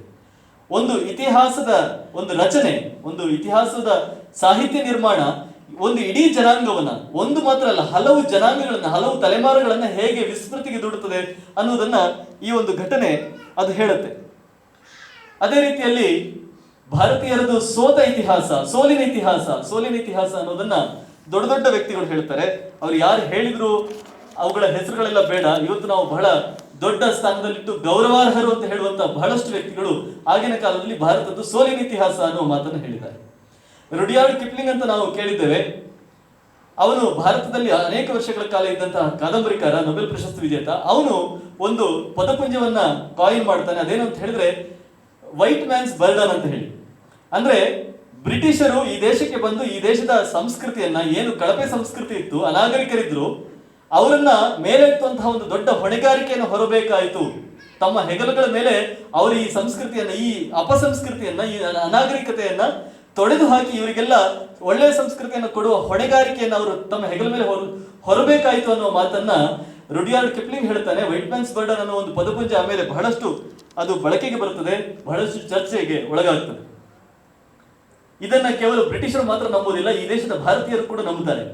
ನಾವು ಬಡತನದಲ್ಲಿದ್ದೆವು, ನಮ್ಮಲ್ಲಿ ಏನೂ ಸಾಹಿತ್ಯ ಇರಲಿಲ್ಲ, ಸಂಸ್ಕೃತಿ ಇರಲಿಲ್ಲ, ಕಲೆ ಇರಲಿಲ್ಲ, ಇದೆಲ್ಲವನ್ನು ನಮಗೆ ಕೊಟ್ಟವರು ಬ್ರಿಟಿಷರು ಅಂತ ಹೇಳಿ ಇವತ್ತಿಗೂ ಕೂಡ ನಮ್ಮ ಟೆಕ್ಸ್ಟ್ ಬುಕ್ಗಳಲ್ಲಿ ನಾವು ಅದನ್ನೇ ಓದ್ತಾ ಇದ್ದೇವೆ. ಈ ದೇಶಕ್ಕೆ ರೈಲ್ವೆಯನ್ನು ಕೊಟ್ಟವರು ಬ್ರಿಟಿಷರು, ಈ ದೇಶಕ್ಕೆ ಅಂಚೆ ತಂತಿಯನ್ನು ಕೊಟ್ಟವರು ಬ್ರಿಟಿಷರು. ಅಂಚೆ ತಂತಿ ಯಾಕೆ ಕೊಟ್ಟರು ಅಂತ ಹೇಳಿದ್ರೆ, ಇಲ್ಲಿ ಎಷ್ಟು ಬೇಗ ಗಲಭೆಗಳು ದೊಂಬಿಗಳು ಆಗೋ ಸುದ್ದಿಯನ್ನು ನಾವು ಕೇಂದ್ರಕ್ಕೆ ತಲುಪಿಸ್ತೇವೋ ಅಷ್ಟು ಒಳ್ಳೆಯದು ಅನ್ನುವ ಕಾರಣಕ್ಕೆ ಅವರು ಅಂಚೆ ತಂತಿಯನ್ನು ವ್ಯವಸ್ಥೆ ಮಾಡಿದರು. ಯಾಕೆ ರೈಲ್ವೆ ವ್ಯವಸ್ಥೆಯನ್ನು ಈ ದೇಶದಲ್ಲಿ ತಂದ್ರು? ಎಷ್ಟು ಬೇಗ ಈ ದೇಶದ ಸಂಪತ್ತನ್ನ ಕೊಳ್ಳೆ ಹೊಡೆದು ದೋಚಿ ನಾವು ಹೊರಗಿನ ದೇಶಕ್ಕೆ ಸಾಗಿಸ್ತೇವೆ, ಅಷ್ಟು ಒಳ್ಳೆಯದು ಅನ್ನುವ ಕಾರಣಕ್ಕೆ ರೈಲ್ವೆ ವ್ಯವಸ್ಥೆಯನ್ನು ತಂದ್ರು. ಯಾಕೆ ಈ ದೇಶದ ಇತಿಹಾಸವನ್ನು ಬರೆದ್ರು? ಯಾಕೆ ಅಂತ ಹೇಳಿದ್ರೆ ಈ ದೇಶದವರಿಗೆ ನಾವು ಹೇಳುವುದೇ ಇತಿಹಾಸ ಅನ್ನೋದು ಆಗಬೇಕು ಅನ್ನೋ ಕಾರಣಕ್ಕೆ ಇತಿಹಾಸವನ್ನು ಬರೆದ್ರು. ಯಾಕೆ ಈ ದೇಶದಲ್ಲಿ ದೊಡ್ಡ ದೊಡ್ಡ ಕಟ್ಟಡಗಳನ್ನ, ವಿಶ್ವವಿದ್ಯಾಲಯಗಳನ್ನ, ಕಾಲೇಜುಗಳನ್ನ ಕಟ್ಟಿದ್ರು? ಯಾಕೆ ಅಂತ ಹೇಳಿದ್ರೆ ನಾವು ಕೊಡುವ ಶಿಕ್ಷಣವನ್ನೇ ಅವರು ಪಡೆಯಬೇಕು, ಅವರಾಗಿ ಯಾವ ಶಿಕ್ಷಣವನ್ನು ಅವರು ಸ್ವಂತದಾಗಿ ಪಡಿಬಾರದು ಅನ್ನೋ ಕಾರಣಕ್ಕೆ ಅವರು ಈ ದೇಶದಲ್ಲಿ ದೊಡ್ಡ ಕಟ್ಟಡಗಳನ್ನು ಕಟ್ತಾ ಹೋದ್ರು. ನಾವು ಬ್ಯೂಟಿಫುಲ್ ಟ್ರೀ ಅನ್ನ ಓದ್ತಾ ಹೋದ್ರೆ ಈ ದೇಶದಲ್ಲಿ ಎಷ್ಟು ಗುರುಕುಲಗಳನ್ನ, ಎಷ್ಟು ಶಾಲೆಗಳನ್ನ ಅವರು ನಾಶ ಮಾಡಿದ್ರು. ಬಂಗಾಲ ಒಂದೇ ಪ್ರಾಂತ್ಯದಲ್ಲಿ ಸುಮಾರು 1 ಲಕ್ಷ ಶಾಲೆಗಳನ್ನ ಅವರು ಸಂಪೂರ್ಣವಾಗಿ ನಾಶ ಮಾಡ್ತಾರೆ. ಮತ್ತೆ ಮೇಲೆ ಏಳದ ರೀತಿಯಲ್ಲಿ ಅವರು ನಾಶ ಮಾಡ್ತಾರೆ. ಹಾಗಾಗಿ ಅವರು ಈ ದೇಶಕ್ಕೆ ಶಿಕ್ಷಣ ಕೊಟ್ಟರು, ಈ ದೇಶಕ್ಕೆ ಯೂನಿವರ್ಸಿಟಿಗಳನ್ನು ಕಟ್ಟಿಕೊಟ್ರು ಅನ್ನುವ ಇತಿಹಾಸವನ್ನು ಓದುವುದರ ಜೊತೆಗೆ ಅವರು ಎಷ್ಟೆಲ್ಲ ಹಾಳು ಕೆಲಸ ಮಾಡಿದ್ರು ಅನ್ನೋದನ್ನು ಕೂಡ ನಾವು ನೆನೆಯಬೇಕಾಗುತ್ತೆ. ಇವತ್ತು ಕೂಡ ನಾವು ಇತಿಹಾಸವನ್ನು ಬರಿತಾ ಇದ್ದೇವೆ. ಇವತ್ತಿನ ಪಠ್ಯಪುಸ್ತಕಗಳಲ್ಲಿ ನಾವು ನೋಡಿದ್ರೆ ಎಲ್ಲವೂ ಕೂಡ ಡೆಲ್ಲಿ ಸೆಂಟರ್ಡ್. ದೆಹಲಿಗೆ ಈ ರಾಜ ಬಂದ, ಈ ರಾಜ ದಾಳಿ ಮಾಡಿದ, ಈ ರಾಜ ಅಧಿಕಾರ ನಡೆಸಿದ, ಈ ರಾಜ್ಯ ಕೋಟೆಯನ್ನು ಕಟ್ಟಿದ, ಈ ರಾಜ ಅರಮನೆಯನ್ನು ಕಟ್ಟಿದ, ಎಲ್ಲವೂ ಕೂಡ ದೆಹಲಿ ದೆಹಲಿ ದೆಹಲಿ ದೆಹಲಿ. ಅದು ಬಿಟ್ಟು ಹೊರಗಿನ ಯಾವ ರಾಜ್ಯಗಳು ಕೂಡ, ಯಾವ ಪ್ರಾಂತ್ಯಗಳು ಕೂಡ ಇವರಿಗೆ ಇತಿಹಾಸ ಅಲ್ಲ. ದಕ್ಷಿಣ ಭಾರತದಲ್ಲಿ ನಾವು ಓದುವ ಇತಿಹಾಸದಲ್ಲಿ ಅಹೋಂ ರಾಜ್ಯದ ಬಗ್ಗೆ ಯಾವ ಪ್ರಸ್ತಾಪವೂ ಇಲ್ಲ. ಅಹೋಂ ರಾಜ್ಯ ಅದು ಮುಘಲರನ್ನ ಒಂದಲ್ಲ ಹಲವು ಬಾರಿ ತಡೆದು ನಿಲ್ಲಿಸಿದ ರಾಜ್ಯ. ಇಡೀ ಭಾರತದಲ್ಲಿ ಮೊಘಲರಿಗೆ ಪ್ರತಿಸ್ಪರ್ಧಿಯಾಗಿ ನಿಂತ, ಮೊಘಲರನ್ನು ಒಂದೇ ಒಂದು ಸಲವೂ ಕೂಡ ತನ್ನ ರಾಜ್ಯದೊಳಗೆ ಬಿಟ್ಟುಕೊಡದಂತ ರಾಜ್ಯ ಇದ್ರೆ ಅದು ಅಸ್ಸಾಮಿನ ಅಹೋಂ ರಾಜ್ಯ. ಅದರ ಬಗ್ಗೆ ಇವತ್ತು ನಾವು ಕರ್ನಾಟಕದ ಒಬ್ಬನೇ ಒಬ್ಬ ವಿದ್ಯಾರ್ಥಿ ತನ್ನ ಪಠ್ಯಪುಸ್ತಕದಲ್ಲಿ ಓದೋದಿಲ್ಲ. ಅದೇ ರೀತಿಯಲ್ಲಿ ಉತ್ತರ ಭಾರತದಲ್ಲಿ ಉತ್ತರ ಪ್ರದೇಶ ಅಥವಾ ಬಿಹಾರದ ರಾಜ್ಯದ ಪಠ್ಯಪುಸ್ತಕಗಳಲ್ಲಿ ಇವತ್ತು ಪಾಂಡ್ಯ ಚೋಳರ ಬಗ್ಗೆ ಯಾವ ಮಾಹಿತಿಯೂ ಇಲ್ಲ. ಕಾಶ್ಮೀರದ ಬಗ್ಗೆ ಈ ದೇಶದ ಯಾವ ವಿದ್ಯಾರ್ಥಿ ಕೂಡ ತನ್ನ ಇತಿಹಾಸ ಪಠ್ಯದಲ್ಲಿ ಓದೋದಿಲ್ಲ. ಕಾಶ್ಮೀರವನ್ನು ಎಷ್ಟು ಜನ ರಾಜರು ಆಳ್ವಿಕೆ ಮಾಡಿದ್ರು, ಎಷ್ಟು ಜನ ಪಂಡಿತರು ಅಲ್ಲಿಂದ ಬಂದ್ರು, ಎಷ್ಟು ಸಾಹಿತ್ಯ ಕೃತಿಗಳು ಅಲ್ಲಿಂದ ಬಂತು, ಇದು ಯಾವ ಒಂದು ಪ್ರಸ್ತಾಪವೂ ಕೂಡ ನಮ್ಮ ದೇಶದ ಇತಿಹಾಸದಲ್ಲಿ ಇಲ್ಲ. ಕೆಲವೇ ದಿನಗಳ ಹಿಂದೆ ನಾನು ಬರೆದೆ, 6ನೇ ತರಗತಿಯ ಪಠ್ಯದಲ್ಲಿ ಇತಿಹಾಸ ಪರಿಚಯ ಅನ್ನೋ ಒಂದು ಪಾಠದಲ್ಲಿ ಎಲ್ಲವನ್ನೂ ಹೇಳ್ತಾರೆ, 20 ವಿದೇಶಿ ಹೆಸರುಗಳನ್ನು ಹೇಳ್ತಾರೆ, ಒಬ್ಬ ಕಲ್ಲಹಣ್ಣನ ಒಬ್ಬ ಬಿಲ್ಹಣ್ಣನ ಹೆಸರನ್ನು ಹೇಳೋದಿಲ್ಲ. ಹಾಗಾದ್ರೆ ನಾವು ಯಾವ ಇತಿಹಾಸವನ್ನು ಇವತ್ತು ಕೂಡ ಓದ್ತಾ ಇದ್ದೇವೆ? ಬ್ರಿಟಿಷರು ಬಂದ್ರು ಹೋದ್ರು, ನಮ್ಮ ದೇಶಕ್ಕೆ ಸ್ವಾತಂತ್ರ್ಯ ಬಂತು 75 ವರ್ಷ ಆಯಿತು, 75ನೇ ವರ್ಷವನ್ನು ಆಚರಣೆ ಮಾಡ್ತಾ ಇದ್ದೇವೆ. ಇನ್ನೂ ನಾವು ಯಾವ ಸಾಹಿತ್ಯವನ್ನು ಓದ್ತಾ ಇದ್ದೇವೆ, ಯಾವ ಇತಿಹಾಸವನ್ನು ಓದ್ತಾ ಇದ್ದೇವೆ? ಅದೇ ರೀತಿಯಲ್ಲಿ ನೇಪಾಳದ ಬಗ್ಗೆ ಆಗ್ಲಿ, ಈ ಕಡೆ ಬರ್ಮಾ ಬಗ್ಗೆ ಆಗ್ಲಿ, ಈ ಕಡೆ ಶ್ರೀಲಂಕಾ ಬಗ್ಗೆ ಆಗ್ಲಿ, ಪಾಕಿಸ್ತಾನದ ಬಗ್ಗೆ ಆಗ್ಲಿ, ಅಫ್ಘಾನಿಸ್ತಾನದ ಬಗ್ಗೆ ಆಗ್ಲಿ ನಮ್ಮ ದೇಶದ ಇತಿಹಾಸದ ಪಠ್ಯಪುಸ್ತಕದಲ್ಲಿ ಏನೂ ಇಲ್ಲ. ನೇಪಾಳದ ಬಗ್ಗೆ ನಾವು ಏನೇನೂ ಓದೋದಿಲ್ಲ. ಅದು ಹಿಂದೂ ರಾಷ್ಟ್ರವಾಗಿರುವಂಥದ್ದು, ಇವತ್ತು ಕೂಡ ಹಿಂದೂ ಸಂಸ್ಕೃತಿಯನ್ನು ನಾವು ನೋಡಬಹುದು. ಅದೇ ರೀತಿಯಲ್ಲಿ ಪೂರ್ವ ಏಷ್ಯಾ, ನಾವು ಇಷ್ಟರವರೆಗೆ ನಮ್ಮನ್ನು ಯಾರು ಆಳಿದ್ರು ಅನ್ನೋ ಇತಿಹಾಸವನ್ನು ಓದ್ತಾ ಬಂದಿದ್ದೇವೆ ವಿನಃ ಯಾವ ದೇಶಗಳನ್ನು ನಾವು ಆಳಿದೆವು ಅನ್ನೋದನ್ನು ನಾವು ಯಾವ ಸಂದರ್ಭದಲ್ಲೂ ಕೂಡ ನಮ್ಮ ಮಕ್ಕಳಿಗೆ ಹೇಳಿಕೊಟ್ಟಿಲ್ಲ. ನಮಗೆ ನಾವು ಇವತ್ತು ಪೂರ್ವ ಏಷ್ಯಾ ದೇಶಗಳಿಗೆ ಹೋದ್ರೆ, ಜಾವಾ ಸುಮಾತ್ರ ದೇಶಗಳಿಗೆ ಹೋದ್ರೆ, ಜಾವಾ ದೇಶಕ್ಕೆ ನಮ್ಮ ಗಣೇಶರು ಕೂಡ ಹೋಗಿ ಬಂದಿದ್ದಾರೆ. ಹೋಗಿ ಅಲ್ಲಿ ಹೋದ ಮೇಲೆ ನಮ್ಗೆ ಗೊತ್ತಾಗುತ್ತೆ ಇದನ್ನೆಲ್ಲ ನಾವು ಆಳಿದೆವು ಅಂತ ಹೇಳಿ. ಈ ದೇಶಗಳಲ್ಲಿ ನಾವು ದೇವಸ್ಥಾನಗಳನ್ನು ಕಟ್ಟಿದೆವು, ಈ ದೇಶಗಳಿಗೆ ನಾವು ರಾಮಾಯಣ ಮಹಾಭಾರತಗಳನ್ನು ಕೊಟ್ಟೆವು, ಈ ದೇಶಗಳಲ್ಲಿ ನಮ್ಮ ಶಾಸನಗಳು ಕಾಣ್ತವೆ ಅಂತ ಹೇಳಿ ನಮಗೆ ಅಲ್ಲಿ ಹೋದ ಮೇಲೆ ಗೊತ್ತಾಗ್ತದೆ. ಆದ್ರೆ ನಮ್ಮ ಪಠ್ಯಪುಸ್ತಕಗಳಲ್ಲಿ ಆ ವಿಚಾರಗಳು ಇಲ್ಲ. ಹೀಗೆ ಸೆಲೆಕ್ಟಿವ್ ರೈಟಿಂಗ್, ಸುಳ್ಳು ಮಾಹಿತಿಗಳನ್ನು ತುಂಬುವಂಥದ್ದು, ಚೆರ್ರಿ ಪಿಕ್ಕಿಂಗ್ ಮಾಡುವಂಥದ್ದು, ಕೆಲವಷ್ಟೇ ವಿಚಾರಗಳನ್ನ ಮಕ್ಕಳ ಎದುರಿಗೆ ಕೊಡುವಂಥದ್ದು, ಈ ಎಲ್ಲಾ ಅಪಸವ್ಯಗಳನ್ನು ನಮ್ಮ ಇತಿಹಾಸ ಪಠ್ಯಗಳಲ್ಲಿ ನಾವು ಮಾಡ್ತಾ ಬಂದೆವು. ಒಂದು ಸಣ್ಣ ಉದಾಹರಣೆಯನ್ನು ಕೊಡೋದಾದ್ರೆ, ನಮ್ಮ ಪ್ರಾಚೀನ ಭಾರತದಲ್ಲಿ ತೆರಿಗೆಯನ್ನು ಕೊಡಬೇಕು. ಒಬ್ಬ ಅಕ್ಕಿ ಬೆಳೆದ್ರೆ ಅಕ್ಕಿಯನ್ನ ಅವನು ಬೊಕ್ಕಸಕ್ಕೆ ಕೊಡಬೇಕು, ಗೋಧಿ ಬೆಳೆದ್ರೆ ಗೋಧಿಯನ್ನು ಬೊಕ್ಕಸಕ್ಕೆ ಕೊಡಬೇಕು. ಎಷ್ಟು ಕೊಡಬೇಕು ಅಂತ ಹೇಳಿ ನಮ್ಮ ದೇಶದಲ್ಲಿ ಲೆಕ್ಕಾಚಾರ ಇತ್ತು. 6ನೇ ಒಂದು ಭಾಗವನ್ನು ಮಾತ್ರ ಕೊಡಬೇಕು. ಅವನು 6 ಮುಡಿ ಅಕ್ಕಿಯನ್ನ ಬೆಳೆದ್ರೆ ಅದರಲ್ಲಿ 1 ಮುಡಿಯನ್ನ ಅವನು ಅರಸನಿಗೆ ಕೊಡ್ತಾನೆ. ಈ ಪದ್ಧತಿಯನ್ನ ಬದಲಾಯಿಸಿದ್ದು ಯಾರು ಅಂತ ಹೇಳಿದ್ರೆ ಅಕ್ಬರ್ ಬರ್ತಾನೆ. ಅವನು 6ನೇ ಒಂದಲ್ಲ, ಅದು 3ನೇ ಒಂದು ಆಗಬೇಕು ಅಂತ ಹೇಳ್ತಾನೆ. ಅಂದ್ರೆ 3 ಮುಡಿ ಅಕ್ಕಿಯಲ್ಲಿ 1 ಮುಡಿ ಅವರು ರಾಜರಿಗೆ ಕೊಡಬೇಕು. 33% should go to the king ಅಂತ ಹೇಳಿ ಅವನು ಶಾಸನವನ್ನು ಬದಲಾಯಿಸ್ತಾನೆ. ಜಹಾಂಗೀರ್ ಕಾಲದವರೆಗೂ ಕೂಡ ಇದೇ ಬರುತ್ತೆ. ಅದರ ನಂತರ ಶಹಜಾನ್ ಬಂದು ಅವನು ನಾವು ಏನು ತಾಜ್ ಮಹಲ್ ಅನ್ನು ಕಟ್ಟಿದ ದೊಡ್ಡ ದೊರೆ ಅಂತ ಹೇಳಿ ನಾವು ಅವನ್ನ ವರ್ಣಿಸ್ತೇವೆ, ವಿಜೃಂಭಿಸ್ತೇವೆ. ಅವನು ಬಂದು ಶಾಸನವನ್ನು ಬದಲಾಯಿಸ್ತಾನೆ. 2ನೇ ಒಂದು ಭಾಗ ಅವನು ಅರಸರಿಗೆ ಕೊಡಬೇಕು ಅಂತ ಹೇಳ್ತಾನೆ. ಔರಂಗಜೇಬ ಇನ್ನೂ ಅದನ್ನು ಪರಿಷ್ಕಾರ ಮಾಡ್ತಾನೆ. ಅವನು ಹೇಳ್ತಾನೆ, ನೀನು 2ನೇ ಒಂದು ಭಾಗವನ್ನು ಅರಸರಿಗೆ ಕೊಡಬೇಕು, ಅದರ ಜೊತೆಗೆ ಜಜಿಯಾ ಕಂದಾಯವನ್ನು ಕೂಡ ಕಟ್ಟಬೇಕು ಅಂತ ಹೇಳಿ. ಅಂದ್ರೆ ಒಬ್ಬ ಹಿಂದೂ ಆಗಿದ್ದವನು ಈ ದೇಶದಲ್ಲಿ ತಾನು ಎಷ್ಟು ಸಂಪಾದನೆ ಮಾಡ್ತಾನೋ ಅದರ ಅರ್ಧ ಭಾಗಕ್ಕಿಂತ ಹೆಚ್ಚು ಭಾಗವನ್ನ ಅವನು ಅರಸರಿಗೆ ಕೊಡಬೇಕಾಗಿತ್ತು. ಇದು ಈ ದೇಶದ ಪರಿಸ್ಥಿತಿ. ಔರಂಗಜೇಬ ಈ ದೇಶವನ್ನು 50 ವರ್ಷಗಳ ಕಾಲ ಆಳ್ವಿಕೆ ಮಾಡುತ್ತಾನೆ. 1-2 ವರ್ಷ ಅಲ್ಲ, 50 ವರ್ಷ ಕಾಲ ಆಳ್ವಿಕೆ ಮಾಡ್ತಾನೆ. ಆಳ್ವಿಕೆ ಮಾಡುವಾಗ ಅವನು ಅರ್ಧಕ್ಕಿಂತ ಹೆಚ್ಚು ಭಾಗವನ್ನ ಒಬ್ಬ ರೈತ ತಾನು ಬೆಳೆದು ಅವನು ಅರಸರಿಗೆ ಕೊಡಬೇಕು ಅನ್ನುವ ಮಾತುಗಳನ್ನು ಹೇಳ್ತಾನೆ. ಹೀಗೆ ನಾವು ಎಲ್ಲ ಅಕ್ಬರ್ ದ ಗ್ರೇಟ್ ಅಂತ ಹೇಳ್ತೇವೆ, ಆದ್ರೆ ಅಕ್ಬರ್ ಮಾಡಿದ ಅಟ್ರಾಸಿಟಿಗಳ ಬಗ್ಗೆ ಮಾತಾಡೋದಿಲ್ಲ. ಅಲೆಕ್ಸಾಂಡರ್ ದ ಗ್ರೇಟ್ ಅಂತ ಹೇಳ್ತೇವೆ, ಆದ್ರೆ ಅಲೆಕ್ಸಾಂಡರ್ ಬಂದು ಇಲ್ಲಿ ಏನೆಲ್ಲ ಕೆಲಸವನ್ನು ಮಾಡಿದ ಅಂತ ಹೇಳೋದಿಲ್ಲ. ಇವರೆಲ್ಲರೂ ದ ಗ್ರೇಟ್ ಆಗಬಹುದಾದ್ರೆ ನಾವು ಯಾಕೆ ಶಿವಾಜಿ ದ ಗ್ರೇಟ್ ಅಂತ ಹೇಳಬಾರದು? ನಾವು ಯಾಕೆ ಕೃಷ್ಣದೇವರಾಯ ದ ಗ್ರೇಟ್ ಅಂತ ಹೇಳಬಾರದು? ಇವರು ಯಾರ ಬಗ್ಗೆ ಕೂಡ ನಾವು ದ ಗ್ರೇಟ್ ಅನ್ನೋ ಒಂದು ಪದಪುಂಜವನ್ನು ಬಳಸೋದಿಲ್ಲ.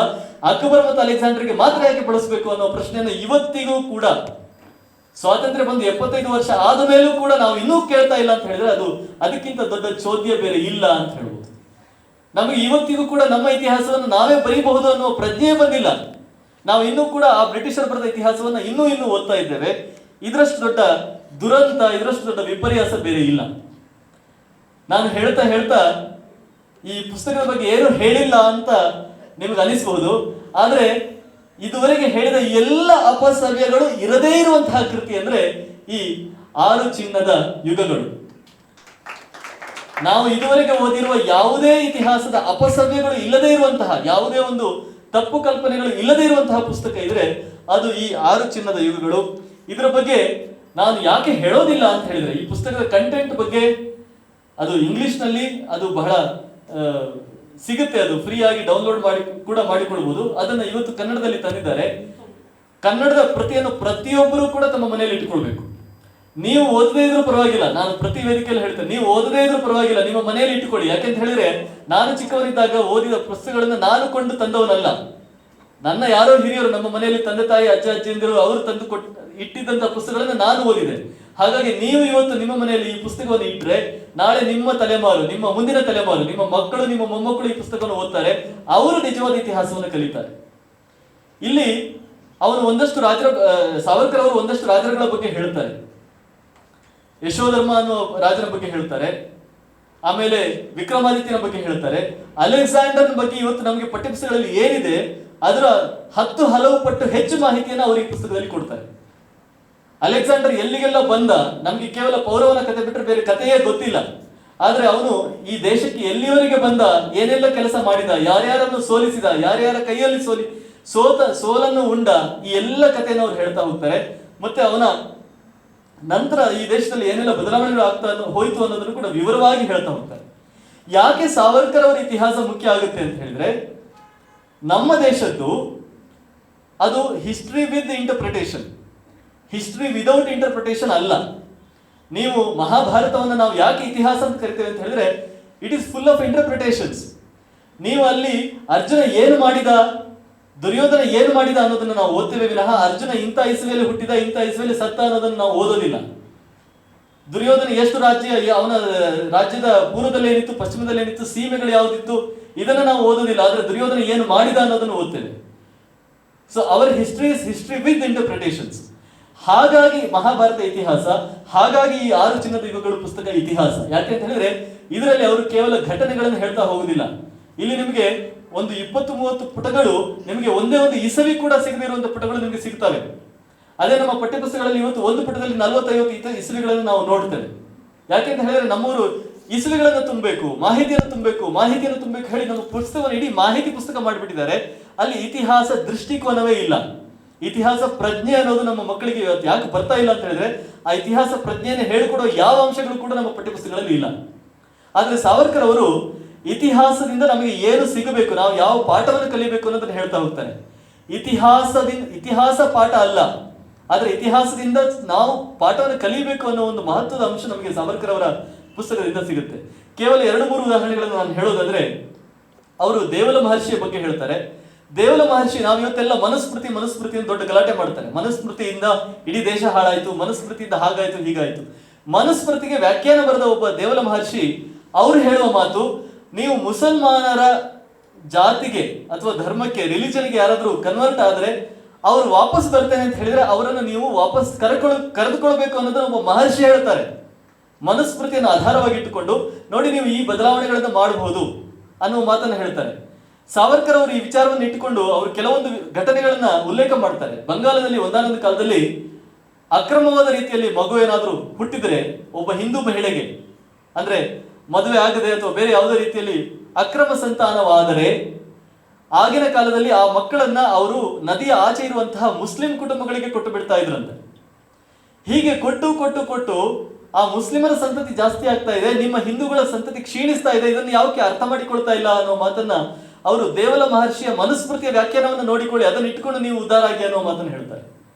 ಅದೇ ರೀತಿಯಲ್ಲಿ ವಿಜಯನಗರದ ಹಕ್ಕಬುಕ್ಕರ ಅವರು ಸಾಮ್ರಾಜ್ಯವನ್ನು ಹೇಗೆ ಸ್ಥಾಪನೆ ಮಾಡಿದ್ರು ಅನ್ನೋದರ ಬಗ್ಗೆ ನಮ್ಮ ಪಠ್ಯಪುಸ್ತಕಗಳಲ್ಲಿ ಮಾಹಿತಿ ಇಲ್ಲ. ಹಕ್ಕಬುಕ್ಕರು ಬಂದ್ರು, ಸಾಮ್ರಾಜ್ಯವನ್ನು ಸ್ಥಾಪನೆ ಮಾಡಿದ್ರು, ಅಲ್ಲಿ ಮುಗೀತು, ಆಮೇಲೆ ಏನೇನೂ ಇಲ್ಲ ಮಾಹಿತಿ. ಆದ್ರೆ ಹಕ್ಕಬುಕ್ಕರು ಯಾಕೆ ಅವರು ಮುಸ್ಲಿಂ ರಿಲಿಜನ್ಗೆ ಕನ್ವರ್ಟ್ ಆದ್ರು, ಯಾವ ಪರಿಸ್ಥಿತಿಗೋಸ್ಕರ ಅವರು ಕನ್ವರ್ಟ್ ಆಗಬೇಕಾಯ್ತು, ಮತ್ತೆ ಅದನ್ನ ಅಲ್ಲಿಂದ ವಾಪಸ್ ಅವರು ಹೇಗೆ ಬಂದ್ರು, ಹೇಗೆ ಹಿಂದೂ ಸಾಮ್ರಾಜ್ಯವನ್ನು ಕಟ್ಟಿದ್ರು, ಹೇಗೆ ವಿದ್ಯಾರಣ್ಯರ ಸಂಪರ್ಕಕ್ಕೆ ಬಂದ್ರು, ಈ ಇಡೀ ಚರಿತ್ರೆಯನ್ನ ಸುಮಾರು 20-30 ಪುಟಗಳಲ್ಲಿ ಸಾವರ್ಕರ್ ಹೇಳ್ತಾ ಹೋಗ್ತಾರೆ. ಟಿಪ್ಪುವಿನ ಬಗ್ಗೆ ಒಂದು ಅಧ್ಯಾಯವಿದೆ, ಅದರ ಬಗ್ಗೆ ನಾನೇನು ಹೇಳೋದಿಲ್ಲ, ನೀವೇ ಓದಬೇಕು. ಹೀಗೆ ಹೇಳ್ತಾ ಅವರು ಒಂದು ಕಡೆ ಒಂದು ಮಾತನ್ನ ಹೇಳ್ತಾರೆ. 1945ರಲ್ಲಿ 2ನೇ ಮಹಾಯುದ್ಧದ ಸಂದರ್ಭದಲ್ಲಿ ನಮ್ಮ ಭಾರತೀಯರು ಹೆಚ್ಚು ಸಂಖ್ಯೆಯಲ್ಲಿ ಬ್ರಿಟಿಷ್ ಸೇನೆಯನ್ನ ಸೇರಬೇಕು, ಯಾಕೆ ಅಂತ ಹೇಳಿದ್ರೆ ಬ್ರಿಟಿಷರಿಗೆ ಅನುಕೂಲ ಮಾಡಿಕೊಡ್ಬೇಕು ಅನ್ನೋ ಉದ್ದೇಶಕ್ಕಲ್ಲ. ಮಹಾತ್ಮ ಗಾಂಧಿಯವರು ಕೂಡ ಹೇಳಿದವರೇ ಬ್ರಿಟಿಷ್ ಸೇನೆಯನ್ನ ಭಾರತೀಯರು ಸೇರ್ಬೇಕು ಅಂತ ಹೇಳಿದವರೇ ಮೊದಲ ಮಹಾಯುದ್ಧದ ಕಾಲದಲ್ಲಿ. ಆದ್ರೆ ಅವರು ಹೇಳಿದ ಉದ್ದೇಶವೇ ಬೇರೆ ಇತ್ತು, ಸಾವರ್ಕರ್ ಹೇಳುವ ಉದ್ದೇಶವೇ ಬೇರೆ. ಅವ್ರು ಹೇಳ್ತಾರೆ, ನೀವು ಪ್ರತಿಯೊಬ್ಬರು ಕೂಡ ಬ್ರಿಟಿಷ್ ಸೇನೆಯನ್ನು ಸೇರ್ಬೇಕು. ಯಾಕೆ ಅಂತ ಹೇಳಿದ್ರೆ ನಿಮ್ಗೆ ಕ್ಷಾತ್ರ ಅನ್ನೋದು ಏನು ಅಂತಾನೆ ಮರೆತು ಹೋಗಿದೆ, ನಿಮ್ಗೆ ಬಂದೂಕನ್ನು ಹಿಡಿದು ಹೋರಾಟ ಮಾಡೋದೇ ಮರೆತು ಹೋಗಿದೆ. ನಿಮ್ಗೆ ಶಸ್ತ್ರಾಭ್ಯಾಸ ಆಗ್ಬೇಕು ಅಂತ ಹೇಳಿದ್ರೆ ನೀವು ಬ್ರಿಟಿಷ್ ಸೇನೆಯನ್ನು ಸೇರ್ಬೇಕು. ಅದರಲ್ಲೂ ಮುಖ್ಯವಾಗಿ ನೌಕಾಪಡೆಯನ್ನು ಸೇರಬೇಕು. ನೌಕಾಪಡೆಯನ್ನು ಯಾಕೆ ಸೇರಬೇಕು ಅನ್ನೋದ್ರ ಬಗ್ಗೆ ಅವ್ರು ಹೇಳ್ತಾ ಹೋಗ್ತಾರೆ. ಮರಾಠರ ಇತಿಹಾಸವನ್ನು ತಗೊಳ್ತಾರೆ, ವಿಜಯನಗರದ ಇತಿಹಾಸವನ್ನು ತಗೊಳ್ತಾರೆ. ನಮ್ಮ ಇತಿಹಾಸ ಅಂತ ಹೇಳಿದ್ರೆ ನೌಕಾಪಡೆ ಇತಿಹಾಸ. ನಾವು ಪ್ರತಿಯೊಬ್ಬ ದಾಳಿಕೋರರನ್ನು ಕೂಡ, ಪ್ರತಿಯೊಬ್ಬ ವಿದೇಶಿಯರನ್ನು ಕೂಡ ನಾವು ಸೋಲಿಸಿದ್ದು ಎಲ್ಲಿ ಅಂತ ಹೇಳಿದ್ರೆ, ನಮ್ಮ ಬಲ ಇರೋದು ಎಲ್ಲಿ ಅಂತ ಹೇಳಿದ್ರೆ ನೌಕಾಪಡೆಯಲ್ಲಿ.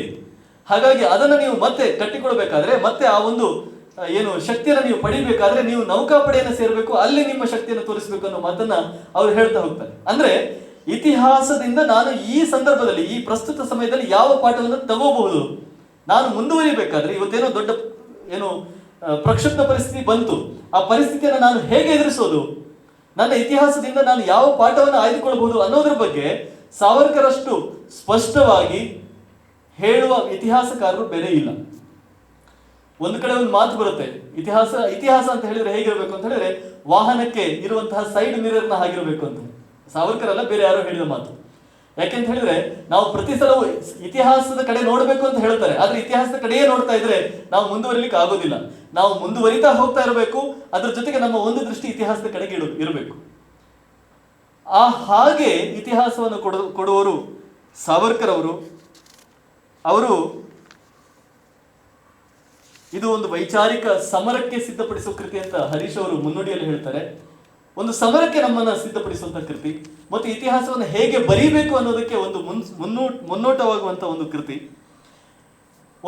ಒಂದಷ್ಟೇ ಅಂಶಗಳನ್ನ ಹೇಳ್ತೇನೆ. ಹೇಗೆ ಅವರ ಇತಿಹಾಸ ಪ್ರಜ್ಞೆ ಧಗಧಗಿಸ್ತಾ ಇತ್ತು ಅಂತ ಹೇಳಿದ್ರೆ, ಸಾವರ್ಕರ್ ಅವರು ಹಿಂದುತ್ವವನ್ನು ಬರೆದದ್ದು ಜೈಲಿನಲ್ಲಿ. ಹಿಂದುತ್ವದ ಕೃತಿಯನ್ನು ನೀವು ಓದಿದ್ರೆ ಅದರಲ್ಲಿ ಬರುವ ಉಲ್ಲೇಖಗಳ ಬಗ್ಗೆ, ಅದರಲ್ಲಿ ಬರುವ ಶ್ಲೋಕಗಳ ಬಗ್ಗೆ, ಮಂತ್ರಗಳ ಬಗ್ಗೆ ನಾವು ನೋಡಿದ್ರೆ ನಾವು ಆಶ್ಚರ್ಯಚಕಿತರಾಗ್ತೇವೆ. ಯಾಕಂದ್ರೆ ಅಷ್ಟೊಂದು ಉಲ್ಲೇಖಗಳು, ಪುಟಗಳಲ್ಲೂ ಕೂಡ ಉಲ್ಲೇಖಗಳಿಂದ ತುಂಬಿರುವಂತಹ ಕೃತಿ ಹಿಂದುತ್ವ. ಬರೆದದ್ದು ಜೈಲಿನಲ್ಲಿ, ಯಾವುದೇ ಪುಸ್ತಕಗಳ ನೆರವಿಲ್ಲದೆ, ಯಾವುದೇ ರೆಫರೆನ್ಸ್ ಬುಕ್ಗಳ ನೆರವಿಲ್ಲದೆ ಬರೆದಂತಹ ಕೃತಿ. ಅದೇ ರೀತಿಯಲ್ಲಿ ಅವರು ಹಿಂದೂ ಪಾದಪದಶಾಹಿ ಪುಸ್ತಕವನ್ನು ಬರೀತಾರೆ, ಮರಾಠರ ಹಿಸ್ಟ್ರಿಯನ್ನು ಕುರಿತಂತೆ. ಇದು ಕೂಡ ಅವರು ಜೈಲಿನಲ್ಲಿ ಬರೆಯುವಂತಹ ಕೃತಿ. ಅದರಲ್ಲೂ ಕೂಡ ಪುಂಖಾನುಪುಂಖವಾಗಿ ಉಲ್ಲೇಖಗಳು, ಶ್ಲೋಕಗಳು, ಮಂತ್ರಗಳು ಎಲ್ಲ ಬರ್ತವೆ. ಇಸವಿಗಳನ್ನು ಕೂಡ ಅವರು ದಾಖಲೆ ಮಾಡ್ತಾ ಹೋಗ್ತಾರೆ. ಅದೇ ರೀತಿಯಲ್ಲಿ ಅವರ ಕೊನೆಯ ಕೃತಿ ಬಂದು ಈ 6 ಚಿನ್ನದ ಇವುಗಳು. ಅವರು 70 ವರ್ಷದ ನಂತರ ಅವರು ಕೂತು ಅಲ್ಲ ಮಲಗಿ ಬರೆದ ಕೃತಿ ಆಕ್ಚುಲಿ. ಯಾಕಂದ್ರೆ ಹಾಸಿಗೆ ಹಿಡಿದಿದ್ರು, ತೀವ್ರವಾದ ಅನಾರೋಗ್ಯ ಇತ್ತು, ಅವರಿಗೆ ಓದ್ಲಿಕ್ಕೆ ಆಗ್ತಾ ಇರಲಿಲ್ಲ.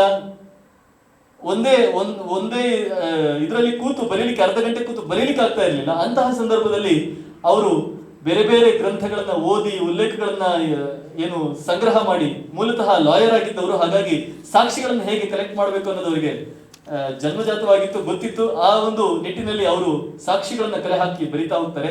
ಈ ಪುಸ್ತಕದಲ್ಲಿ ಸುಮಾರು 1100ಕ್ಕಿಂತ ಹೆಚ್ಚು ಪ್ಯಾರಾಗ್ರಾಫ್ಗಳು ಬರ್ತವೆ. ಒಂದೊಂದು ಪ್ಯಾರಾಗ್ರಾಫ್ ನಲ್ಲೂ ಕೂಡ ಒಂದೊಂದು ವಿಚಾರವನ್ನ ಇಟ್ಟುಕೊಂಡು ಅವರು ವಿಚಾರವನ್ನು ಹೇಳ್ತಾ ಹೋಗ್ತಾರೆ. ನಿಮಗೆ ಆಶ್ಚರ್ಯ ಆಗಬಹುದು, ಕೇವಲ 550 ಪುಟಗಳ ಈ ಪುಸ್ತಕದಲ್ಲಿ, ಈ ಪುಸ್ತಕವನ್ನು ಬರೆಯೋದಕ್ಕೆ ಅವರು 223 ಪುಸ್ತಕಗಳನ್ನ ರೆಫರ್ ಮಾಡ್ತಾರೆ. 223 ಪುಸ್ತಕಗಳನ್ನ ರೆಫರ್ ಮಾಡಿ 550 ಪುಟಗಳ ಈ ಪುಸ್ತಕವನ್ನು ಅವರು ಬರೀತಾರೆ. ತನ್ನ ಮರಾಠಿಯಲ್ಲಿ 2 ಸಂಪುಟಗಳಲ್ಲಿ ಬರುತ್ತವೆ. ಒಂದು ಸಂಪುಟ ಆದ್ಮೇಲೆ 2ನೇ ಸಂಪುಟ 6 ವರ್ಷಗಳ ನಂತರ ಬರುತ್ತೆ. ಅದನ್ನ ಆಮೇಲೆ ಇಂಗ್ಲಿಷ್ಗೆ ಅನುವಾದ, ಗೋಡ್ಬಲ್ ಅಂತ ಹೇಳಿ ಒಬ್ರು ಅನುವಾದ ಮಾಡ್ತಾರೆ. ಅದನ್ನು ಇವತ್ತು ನಮ್ಮ SR ಲೀಲಾ ಅವರು ಕನ್ನಡಕ್ಕೆ ತಂದಿದ್ದಾರೆ. ಈ ಕೃತಿ ಪ್ರತಿಯೊಬ್ಬರ ಮನೆಯ ಕಪಾಟಿನಲ್ಲಿ, ಪ್ರತಿಯೊಬ್ಬರ ಹೃದಯ ಮಂದಿರದಲ್ಲಿ ಇರಬೇಕಾದ ಕೃತಿ. ಪ್ರತಿಯೊಬ್ಬರು ಓದಿ ಇತಿಹಾಸವನ್ನು ಅರ್ಥ ಮಾಡಿಕೊಳ್ಳಲು ಅನುವಾಗುವಂತ ಈ ಕೃತಿ. ಈ ತಲೆಮಾರು ಮಾತ್ರ ಅಲ್ಲ, ಮುಂದಿನ ತಲೆಮಾರಿಗೆ ನಾವು ಸಂರಕ್ಷಿಸಿ ಇಡಬೇಕಾದ ಕೃತಿ. ನಾನು ಹೇಳುವುದು ಒಂದೇ ಮಾತು, ನಾವು 100 ಪುಸ್ತಕಗಳನ್ನು ಓದ್ತೇವೆ, ಇತಿಹಾಸ ಪುಸ್ತಕಗಳನ್ನು ಓದ್ತೇವೆ. ಆದ್ರೆ ಈ 100 ದಿಕ್ಕೆಡಿಸುವ ಪುಸ್ತಕಗಳನ್ನು ಓದುವುದಕ್ಕಿಂತ ಈ ಒಂದು ದಿಕ್ಕು ತೋರಿಸುವ, ಸರಿಯಾದ ದಿಕ್ಕಿನಲ್ಲಿ ನಮ್ಮನ್ನು ಮುನ್ನಡೆಸುವ ಕೃತಿಯನ್ನು ನಾವು ಓದೋಣ, ಮನೆ ಮತ್ತು ಮನವನ್ನು ತುಂಬಿಸಿಕೊಳ್ಳೋಣ ಅಂತ ಹೇಳ್ತಾ ನನ್ನ ಮಾತನ್ನು ಮುಗಿಸ್ತೇನೆ. ನಮಸ್ಕಾರ.